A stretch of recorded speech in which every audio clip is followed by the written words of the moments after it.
नमस्कार, आप देख रहे हैं इम्पैक्ट लाइव। मैं हूं आपके साथ करुणा तिवारी। बिहार में जातीय समीकरण के अनुसार एक बार फिर से राजनीति गर्मा गई है। आपको बता दें कि ये चुनावी साल है और इस चुनावी साल में कहीं ना कहीं जातीय समीकरण सबसे ज्यादा महत्व रख रहा है, क्योंकि जितनी भी पार्टियां हैं हर तरीके से तैयारी कर रही है। इस बार ताकत अपने जाति के बल पर दिखाया जा रहा है।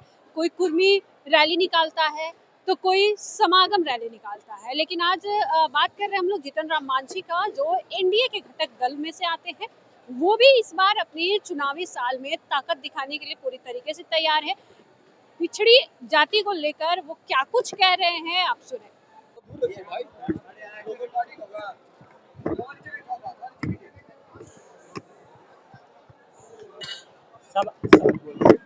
समागम को लेकर आज मुख्यमंत्री नीतीश कुमार, मुख्यमंत्री सम्राट चौधरी और आप खुद उपस्थित थे। कई सारी बातें आपने कही दलितों को लेकर, दलित समाज को लेकर। तो आज क्या कहेंगे समागम को लेकर, आगे क्या होना चाहिए? देखिए, ये दलित समागम बुलाने का यही उद्देश्य था कि शेड्यूल कास्ट में शेड्यूल ट्राइब में कुछ जातियाँ ऐसी हैं जिनकी संख्या बहुत अधिक है, लेकिन वो शैक्षणिक दृष्टिकोण से और सामाजिक दृष्टिकोण से वो बहुत पीछे हैं और उनको जो पिछड़ापन है उनकी, उससे दूर करने के लिए हम लोगों ने सोचा कि सबका एक होना बहुत जरूरी है। इसलिए संतोष कुमार सुमन जी ने हिंदुस्तानी अवाम मोर्चा सेकुलर के बैनर तले दलित समागम की बैठक यहाँ पर बुलाई गई और बुलाया गया। दलित समागम में अब करीब 50,000 से भी ज़्यादा लोग आए। सब अपना एकजुटता को दिखलाए और इसमें बहुत सारी बातें आई है।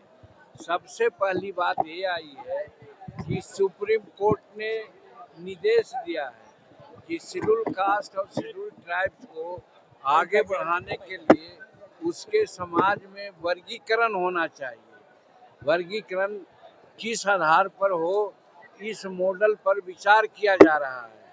हमने एक मॉडल दिया है कि दलित समाज और शेड्यूल ट्राइब्स के समाज का पिछड़ापन का एक बहुत बड़ा आधार है, वो है शैक्षणिक, और अंबेडकर साहब ने भी इसको माना है।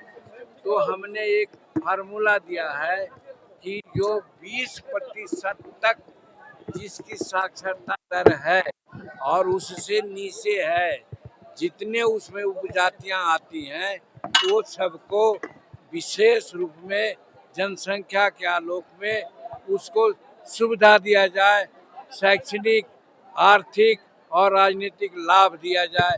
ये वर्गीकरण का फॉर्मूला दिया है। कहा है कि आने वाला जो विधानसभा चुनाव होगा उसमें मुख्यमंत्री तय होगा, कमेटी तय करेगी। इसको कैसे लेते हैं आप? प्रायः यही होता है, तय होता है, लेकिन किसी के चेहरा पर जरूर लड़ा जाता है। इस बार आज भले कहे हो, हमको पता नहीं है, लेकिन ये बात हम लोगों ने भी सुनी है कि 2025 की लड़ाई हम लोग नीतीश कुमार के चेहरा पर लड़ेंगे और टारगेट है कि 225 सीट एनडीए के लोग हम लोग प्राप्त करेंगे। नीतीश कुमार के बेटे निशांत कुमार के आने के लिए सियासत बहुत गर्मा गई है। निशांत कुमार को लेकर विपक्ष भी लगातार कई बातें कह रहा है। विपक्ष का अपना काम होता है, इसमें सियासत गरमाने की क्या बात है। वो युवक है, राजनीति में आने लायक है। अगर राजनीति में आना चाहता है तो हम लोग उसका स्वागत करेंगे। तेजस्वी यादव कह रहे हैं कि बीजेपी जदयू को खा जाएगी, जदयू को खत्म कर देगी बीजेपी। अब हर हारने वाला आदमी, जो मार खाने वाला आदमी है, यही कहता है अगर हम ऐसा करेंगे। तो वो लोग तो मार खाए हुए आदमी हैं, चुटाए हुए आदमी हैं, कुछ भी बोल सकते हैं। उनके बात बोलने का कोई अर्थ नहीं होता है।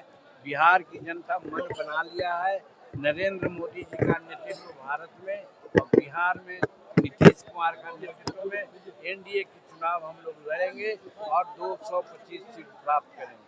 कितनी सीटें हम पार्टी लड़ेगी? कितनी ये सीटों सब पर आपस में हम लोग मिल करके तय करेंगे। आप लोगों के माध्यम से और मीडिया में कह करके बातें तय नहीं होगी। चलिए, ठीक है। देखिए, बिहार विधानसभा चुनाव है और जीतन राम मांझी जो है वो लगातार संतोष कुमार सुमन जो उनके पुत्र हैं उनको लेकर वो बड़ी बात कहे हैं कि जातीय समीकरण में वो सबसे ज्यादा फिट बैठ रहे हैं और वो अपने अनुसार देख रहे हैं कि इस बार चुनावी साल में हमारी जो समागम रैली है इसमें दलित समाज सबसे ज्यादा अहम योगदान निभाने वाला है। सारे दलित उनके तरफ है और उनके साथ उनके समर्थन में खड़े हैं। देखिए इस विधानसभा चुनाव में क्या होता है। सहयोगी राहुल के साथ मैं करुणा तिवारी, पटना।